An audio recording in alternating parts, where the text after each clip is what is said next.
Terima kasih pemirsa, Anda masih bersama kami dalam live event Indonesia Memilih Pilkada Serentak 2024 dan gambar yang Anda saksikan saat ini adalah calon wali kota Medan, Riko Waas, yang sedang menggunakan hak pilihnya. Pemilihan wali kota Medan diikuti oleh 3 pasangan calon, yaitu Riko Waas dan Zakiuddin Harahap. Kemudian ada paslon berikut,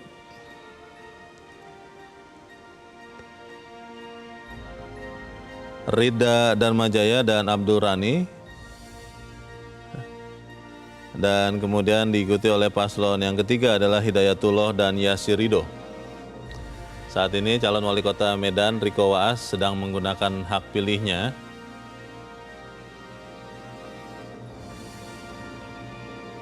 di kota Medan.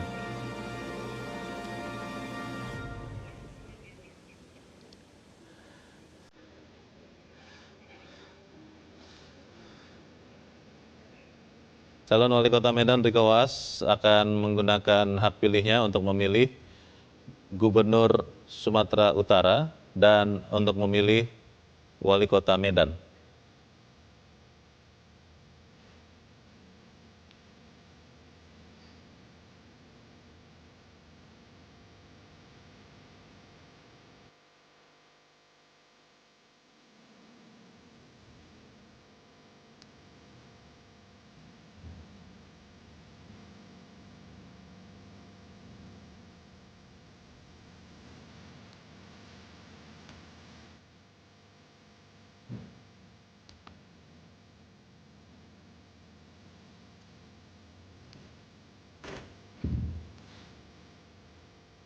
Dan masih bersama saya di Studio Metro TV, pengamat politik Pangi Caniago.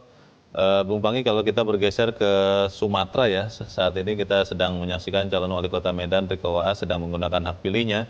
Sumatera Utara kalau kita boleh soroti, Bung Pangi, sering disebut-sebut sebagai daerah penting di luar Pulau Jawa, yang juga kita lihat nyata-nyata ada pertarungan politik yang jelas di sana. Kalau Anda lihat di Sumatera atau Sumatera Utara lebih spesifik, apakah memang pemilih rasionalnya sudah cukup banyak atau memang juga masih ada atau masih banyak juga yang lebih bersifat pemilih emosional dan sosiologis juga? Bagaimana, Bung Pangi? Ya, sebenarnya kalau kita mencermati Sumatera ya, terutama Sumatera Utara ya, ini kan DPT terbesar ya di Sumatera, Pulau Sumatera, ya Pulau Andalas ini kan Sumut ya, Sumatera Utara ini paling besar. Jadi meskipun kita memang nggak pernah survei di Sumatera Utara, tapi ada juga kita survei di Sumatera Barat. Jadi karakternya mungkin nggak jauh-jauh beda ya, mirip-mirip lah. Kalau kita mencermati bagaimana karakter di Sumatera Barat misalnya, itu kalau dari segi misalnya umur ya, itu masih dominan sebagai dewa elektoral itu adalah gen milenial sama gen X ya, paling dominan itu. Gen X dan gen Y berarti ya? Gen milenial 24 sampai 39 tahun, 35%, dan ada gen X usia 40 sampai 55 itu di 31%. Nah, ini mencermati bahwa memang penentu dewa elektoral dalam kontestasi itu rata-rata datanya nggak jauh-jauh beda. Gen X, milenial, Gen Z, tetapi tidak terlalu dominan. Meskipun memang kalau kita mencermati penghasilan orang di Sumatera itu agak lebih baik dengan daerah-daerah lain, saya cermati ya, terutama Indonesia Timur. Itu penghasilan mereka itu di bawah 700.000 itu sudah hampir 20 sampai 25%. Tidak ada yang lewat dari 20%. Maksudnya di Sumatera lebih sejahtera. Lebih sejahtera. Lebih besar pendapatannya dibandingkan di tadi NTT misalnya begitu. Ya, itu menyebabkan juga pengaruh hasil pemilu akan berpengaruh. Karena apalagi orang sering menyindir ya bahwa demokrasi di Indonesia itu demokrasi sembako lah, demokrasi uang dan seterusnya kan. Maka ada juga calon yang bilang, ya kami nggak bisa menang, kami nggak punya uang karena ini udah tanding uang gitu, mana paling banyak volumenya, jumlahnya dan seterusnya.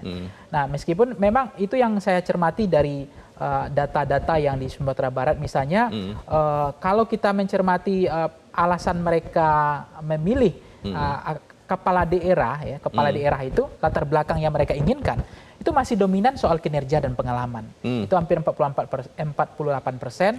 Kemudian visi, misi, dan program 19%. Kemudian karakter kepemimpinan seperti jujur, bersih, tegas, dan sederhana 14%.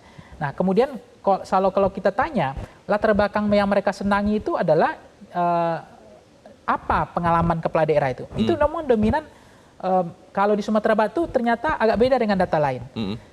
Dia kepala daerah 38%, tapi tokoh agama itu 20%. Oh. Sementara daerah-daerah lain tokoh agama itu di bawah gitu. Tidak terlalu menjadi ya? penting. Mereka lebih senang latar belakang partai politik, latar belakang pengusaha atau akademisi sih relatifnya nggak terlalu besar. Baik. Jelajahi cara baru mendapatkan informasi. Download Metro TV Extend sekarang.